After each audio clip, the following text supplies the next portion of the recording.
Welcome back to our lessons in English.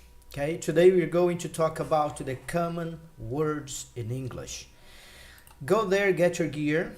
Remember, get your paper, get your pen, and then make your own notes. The common words in English is something that is essential in your learning because, as I have told you over and over again, we need to learn words in order to speak and to also write the language. Remember that the language it has the spoken one, the version that is spoken, which is more used, I would say, on a daily basis, because people are not used to writing more and speaking less. It's exactly the other way around. We speak more and write less. There are people that, of course, write more and speak less, but of course, we have exceptions everywhere. So that's why we are going to talk about the common words in English. So if you didn't get, remember, I told you we have two versions, two possibilities, two varieties. So we have, let me put it like small, we have the spoken language that, as I said, hypothetically, that's what you use more, and we have the written language. In both cases, you need words. And the thing is, which are the words that I need to learn, that I need to know? This is one kind of question that people ask themselves, or maybe they ask the professionals, teachers, just like me and some other professionals.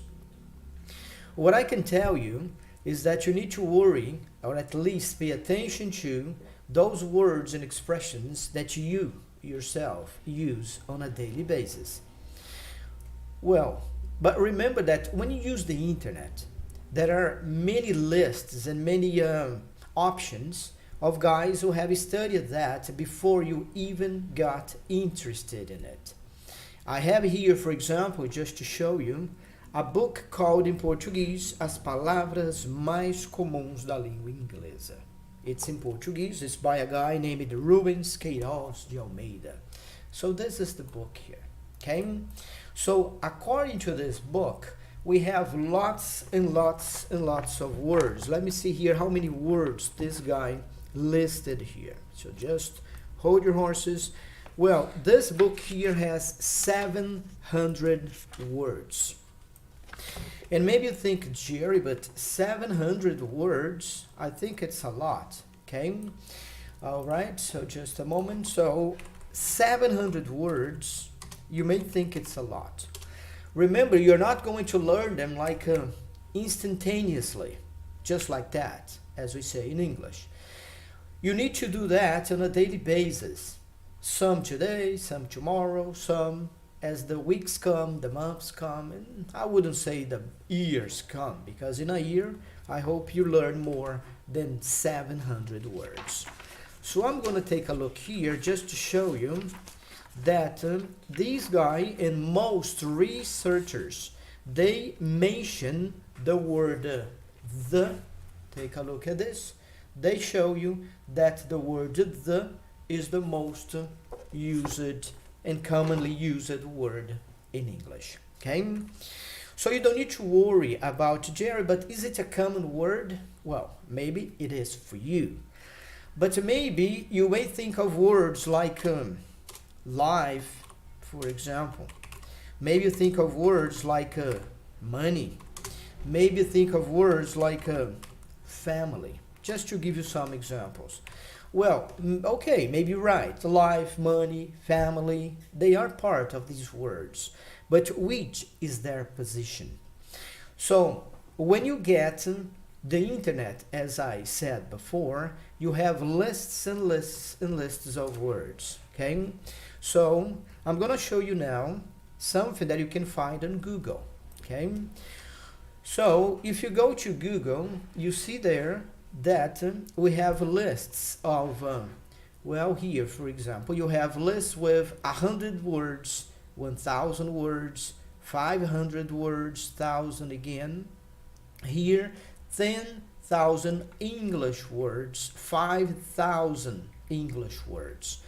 So you don't need to worry that much. But remember that sometimes they are not in alphabetical order. They are not I'm going to show you that you have like number one, number two, because according to some corporate studies, some, let's say, university related studies, right? These are, according to researchers, to studies, the most common words in English. Okay, so remember then, when you have a word, you need to worry about the word class. Remember, you need to worry about the pronunciation, the spelling, because sometimes you may commit a mistake if you're using one word or another. You need to try to give a definition for that word. So you have a lot of things that you kind of should consider when it comes to words. Either they are common words or rare words. Because you can also do that. If you say, Jerry, okay, but the common words in English, I think they are so easy. So you go to the other way around. Why don't you go then to the rare words, the less common words, or the least, at least, right? Common words in English. So this is also something that you can do. So I'm gonna show you something that I believe is gonna help you in your studies, in your practices, and so on. So you're going to have some samples. I'm not going to use a lot of them, but at least some that I use in my classes. So number one, we have the. Remember, you can say the, you can say the, so it depends. Normally you say the car. Maybe you say the answer, for example. So some people say, but do I say the or do I say the? Guy, depends on the next word. So sometimes some questions like these are easily answered if you just pay attention to the way native speakers speak, to the way you see that in the movies and the songs, and I don't know, in real life situation, in case you have somebody to talk to in English as well. Well, so when you have the word the, I'm going to do that only with only with the first one.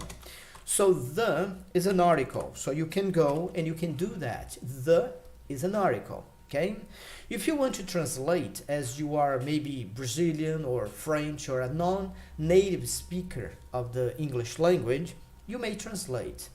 My suggestion is that you avoid the translation, is that you try to understand the way it is, okay?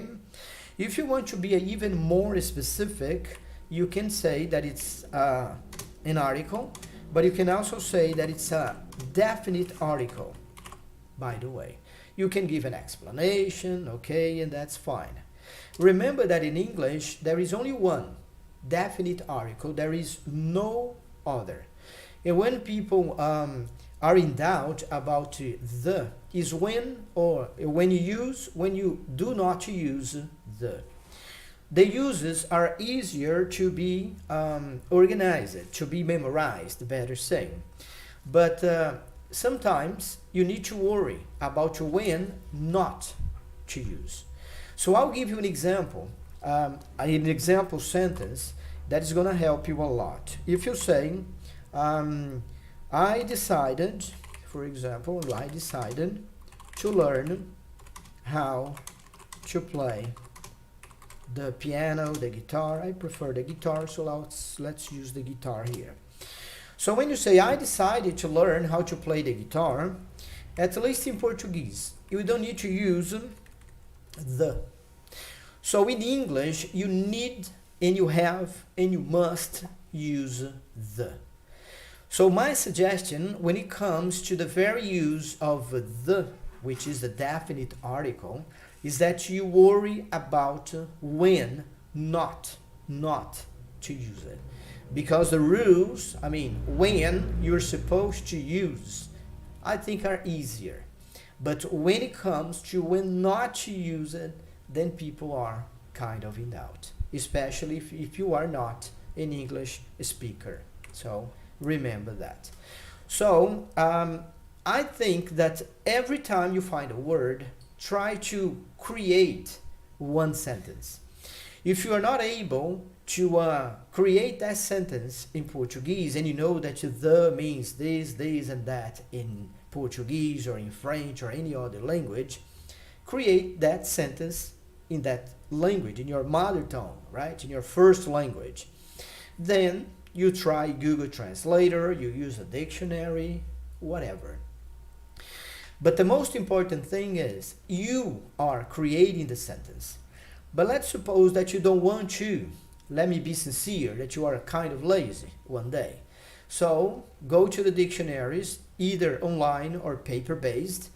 They have the sentences very well organized for you. So what do you have to do? Well, we just need to go, copy, type it, whatever you want to. So you don't need to give some kind of excuses, lame excuses, saying, oh, but I do not know how to create a sentence. Guy, use a dictionary, use a book, use the song lyrics, but use your imagination. But you give an example sentence for that word. And there is one more thing. Never, never forget. Not all words, but some words, I would say, a lot, a whole bunch of words in English and some other language, they have one meaning, two meanings, three meanings, sometimes a dozen meanings. So what you have to do then is to try to give an example sentence for each one, or at least for one, maybe two, maybe three meanings.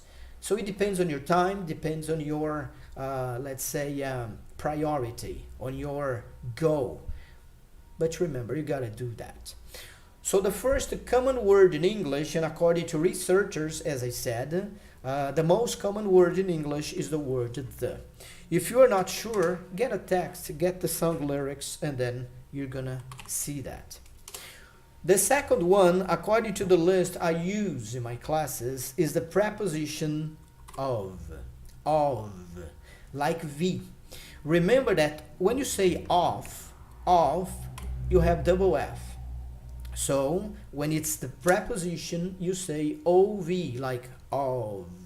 And this is important because if you want to speak English, and let's say good English, that's the thing you have to remember.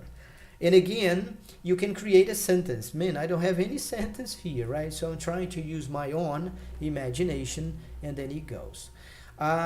Before I forget, try not to use the verb like, because the verb like, you don't have like of, for instance, right? You don't say I like of this, I like of somebody. No, you say I like somebody and I like something, so you don't use the preposition, okay? So let's see something that I can use with the preposition of, okay? You can do that at home later using your own example. Okay, so you can say some of my friends, let's see, are coming over tonight, by the way. And by the way, let me put it, let me put them capitalized, because then you know exactly which word we are focusing on. So here is the, and now it's of. So some of my friends are coming over tonight. There is one thing that some people ask, which is, but if I know the word or the words, if I know how to say the sentence, should I translate? Yes, of course you should, because you need to understand that. But sometimes we don't translate word after word. We understand the whole package, we understand the whole sentence. So try to visualize if you have some kind of words, for instance, that are more troublesome for you. Like this, come over is a phrasal verb, okay? But Jerry, why not coming? That you guys are coming tonight. Because in English it's more common to say come over or coming over in this case. So then you learn a little bit more about culture, about the way the words behave. One word usually comes with another. Sometimes you call them collocations. One word deserves the other, asks for the other word. So when you have these kind of sentences, then you understand all that. Let's go to the word number 3, and this is very nice, is the word to. This is a good example of what I was telling you. When you have verbs like, let's say the verb to be, you remember that to just indicates that the verb is in the infinitive idea, okay?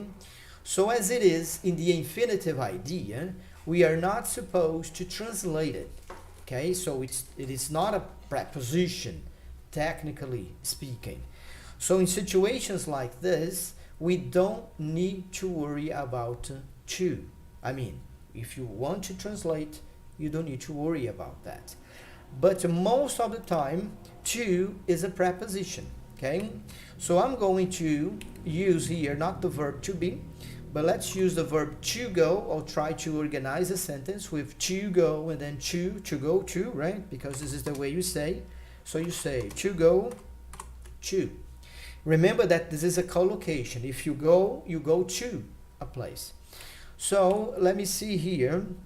They usually know. So they said they need, because then I can use to go, and that's my intention here. They said they need to go to, let's say, to the mall soon, just to make it shorter. Okay, so there you are. They said they need to go to the mall soon. Take a look at this. You saw that the is the most common word in English. It's here again, to the mall. And here in number 2, we don't have it. So sometimes you're going to use the same words over and over and over again.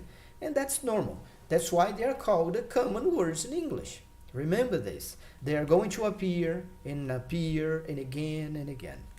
I'm going to use these 2 again, okay? Capitalize it, because then you remember that what matters is the word is there. So you have the verb to for to go. So remember that the verb is in the infinitive idea. So that's why you use to. But as I said, to we usually use as a preposition. Then to go to is the one that I have considered here. And remember that you need to say the word. So they said they need to go to the mall soon. One more thing that I tell my students, and I'm telling you now, is that get them into blocks, okay? If you get the sentences into some blocks, you're going to understand it better. So let me organize like this. I'm gonna drop them later, because then you understand what I want to say. So when you speak, go like this. They said they need to go to the mall soon. Then little by little, you break these barriers here, and then you say, they said they need, okay? Or if you want, they need to go, is another possibility, so it depends on you. I will just break them like this, just to show you. To go to the mall, to go to the mall, to go to the mall. And then you do that. You see, you repeat, and you repeat fast. To go to the mall, to go to the mall. They said they need, they said they need, they said they need. If you put them like this, you're going to see that you're going to learn how to say and to speak faster soon, just like the word here, okay? So then you say to go to the mall soon, to go to the mall soon, to go to the mall soon. Then you just get back, break all the barriers, and then you try to say, they said I need to go to the mall soon. They said I need to go to the mall soon. And sometimes you don't even need to take a look at that. And then you say, they need to go to the mall soon. They need to go to the mall soon, without looking at it. Because that's the idea. When you speak, you don't read. When you read, you just look down and then, okay, it's easy. You're reading. But when you are speaking, you are not reading anything. You don't have anything to follow. You need to follow your own brain, the things you want to convey. To convey means to express, okay? Well, let's go to number 4, and I'll give you 6 words, okay? So we are halfway to paradise. Let's go to number 4. The other word I have is the word and, or and, okay? Because just to show you something related to pronunciation. Jerry, what's the difference between and? Okay, this is, we usually say and, okay, so but it's the same. Well, maybe now they sound the same, but if you get like a dictionary on line 1 to click and then you listen, you're going to see that one is stronger. This is stronger. You say and. But come on, when we are speaking, it's not only English, but it's Portuguese, French, German, whatever. Guys, we don't worry that much about pronunciation. Of course, we follow pronunciation, but sometimes you're going to say and the same way, or very similarly at least. But the most important thing is, you know that one and means this, and the other and means that, especially at the end of the movies. So remember that this and is it's a conjunction. Sometimes I need to remember where they belong to, right? But anyway, so and is a conjunction. A very simple thing, and I did that before, is to say a very beautiful name, right? So Jerry and Victor are usually together, for example. So in situations like this, you need to say at least two things, two people. So then you say this and this thing and this thing, this person and this person, or these people and these people. Remember that you can say singular and plural, singular and plural, whatever. Okay? So when you say Jerry and Victor are usually together. Let me tell you something now that is very nice. I was watching some extras on a DVD for the Top Gun, because Top Gun now, Maverick is back and stuff. So then I saw part of an interview by Val Kilmer. And then part of the interview that Val Kilmer conceded, then he says, well, it's not Jerry, it's about, I don't remember, let's say Tom and I. And then he says, oh, okay, sorry, but is it Tom and I or Tom and me? And then he gets me, Tom and I, Tom and me, Tom and I, Tom and me. Whatever. And then he goes on. You see, the guy got a little bit confused in using this, if you say I or you say me. I'm just mentioning because of this. You say Tom Cruise, right? And I, or Tom and me. Just for the record, normally use Tom and I when you're talking about the subject of the sentence, okay? The other one, Tom and me, okay, it depends, but usually it's the object of the sentence. It's something very basic. It's something very, let's say, elementary, simple, that you learn in the first books, for example. But man, sometimes when you see people having problems with this, you say, well, when the guy is a native speaker, so it happens to them, it happens to us from time to time. Just an example, so deleting. The other one is number 5, for sure. Number 5 I have here is one of my favorite ones. The question is it A or A? Well, again, it depends. If you say there is a guy that wants to talk to you, well, you're giving emphasis to the word A or A. But usually A is the letter of the alphabet. And if you didn't see my video on the alphabet, go find it and watch it about the alphabet. A, B, C, Z, that's it. Well, so when it comes to this word, remember that it's also an article, just like the. But remember that the or the is the definite article. A is the indefinite article. But indefinite articles, we have two. We have a and an. Then we have this kind of thing. But when do I use one and when do I use the other? So, as a general rule of thumb, we use a before consonant sounds. We don't say only consonants. You need to say consonant sounds, because sometimes the word you have there the consonant, but it's not pronounced. Then you need to know the pronunciation. Okay, so I'll give you another very simple statement, a very simple sentence, but my intention is to show you again that if you are a Portuguese speaker and you are organizing sentences in English, it's possible, most probable that you are going to commit a mistake. Okay? So I'm gonna write something like this. Let's put it here. He is considered a very good teacher. Okay, he is considered a very good teacher. So then you have here Now pay attention to this. If I just say he is a teacher, it's so very short. So that's why I decided to say very good teacher, because then you have it longer. Sometimes I tell my students that they should try to create sentences with at least 6 words. Not 1, 2, 3, 4, no. Try to create sentences with at least 6 words. He is considered a very good teacher has 1, 2, 3, 4, 5, 6, 7. And it's a very simple sentence. What I want you to understand is only this. When you say that he is a teacher, in the Portuguese language, we do not translate a. This is important to say because when you learn another language, you need to speak the way it is spoken. You cannot translate from Portuguese, for example, into English literally, and vice versa.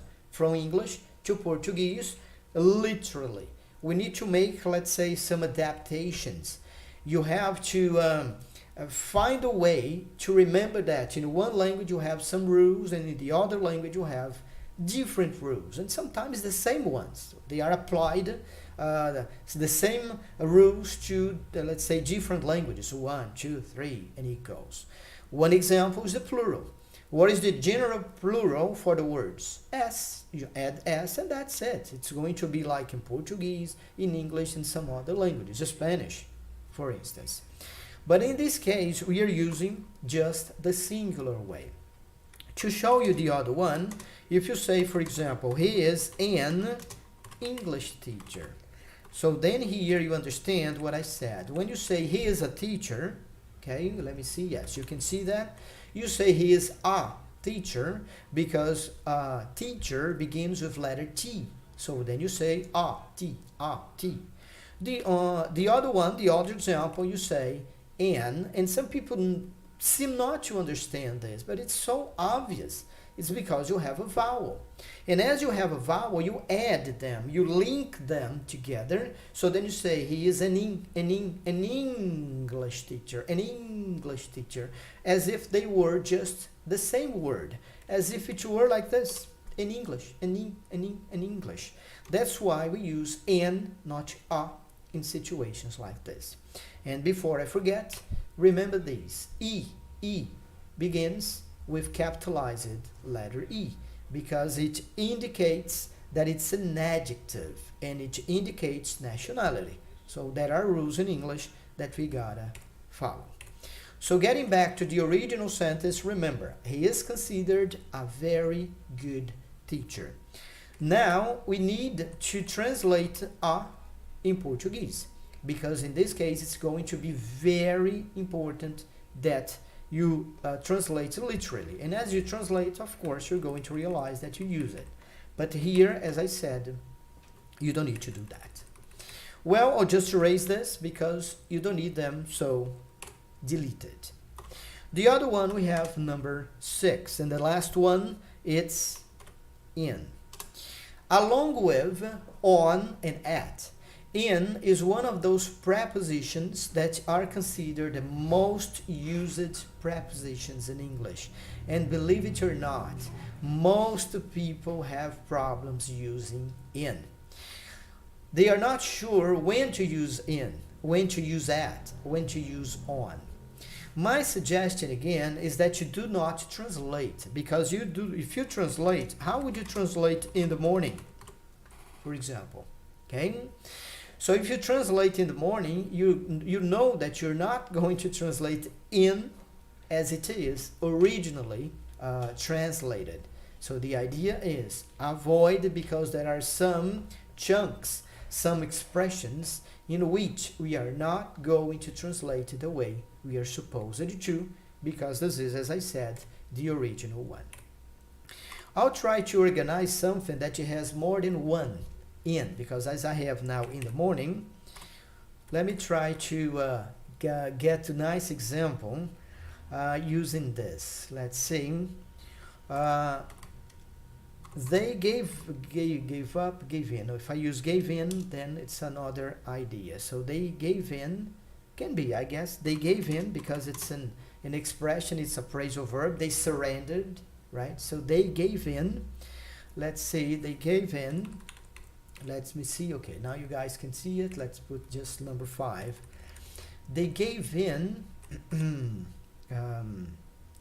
They gave in, and now I got stuck. Let me just say they gave in. I don't think it's a nice idea anymore. No, let me just get something else. So they are interested in, let's say they are interested in, let me see if I get another one. So they are interested in coming in the morning. Okay, coming in, not going out, but coming in the morning. Okay, I'm forcing. I know that I'm forcing, but it's just to show you that we have the possibility of using more than one. So then you say interested in, because that's the way you have to do. Coming in, so to come inside, that's the idea, and the expression in the morning. Okay, I decided to do right here and right now exactly to show you 1, 2, 3 possibilities in the same sentence. But remember, it's forced. It's not usual for a person, come on, to speak like this. But anyways, you have here, they are interested in coming in the morning. See, Jerry, man, if I'm going to say that to too many ins, well, it sounds natural to me. I don't think it's God's totally out of this world, but I don't think it's going to happen, right? Sometimes our brain is so fast that we avoid using the same word, let's in a sequence, like coming in, coming in the morning. And we also have the idea of the gerund here. So you have, in fact, another in. So you say interested in, coming in, forgot. It's okay. So don't worry, because I just forced it a little bit. So then we would have, they are interested in coming in the morning. They are interested in coming in the morning. So it's almost, not exactly a kind of a tongue twister. In. That's what I'm saying. Well, let me see here, because I didn't do that, so I'll just put it, capitalize it, because I said that I was going to do it. Here, the word was and. I forgot to do that. And, okay, the other ones we have. So let me just put it back, and I hope you made your own notes. And I think it's important to get back, because I'm going to tell you then about some of the most common words in English. And remember, if you go to the internet, you may have different ones. Okay, they do not probably put in the order like 1, 2, 3, etc. But what matters is they are common words like the or the, of, to, and, and now, in. So let me put it back at the very beginning. Remember what I said. When we think about the most common words in English, or the common words in English, remember that you can think about the words and expressions that you yourself use on a daily basis. Remember that especially Americans like to say, you know, see, right, okay. So words like these you may use, or expressions like these you may use. So it depends on you, when you are watching a movie, listening to a song, to pay attention to such words. And I hope it was helpful for you today. So thanks for watching, and do not forget that if you like this movie, if you like this video, remember to leave a comment, to share it, to tell people about it, and watch it over and over again. So thanks for watching again, and see you next time.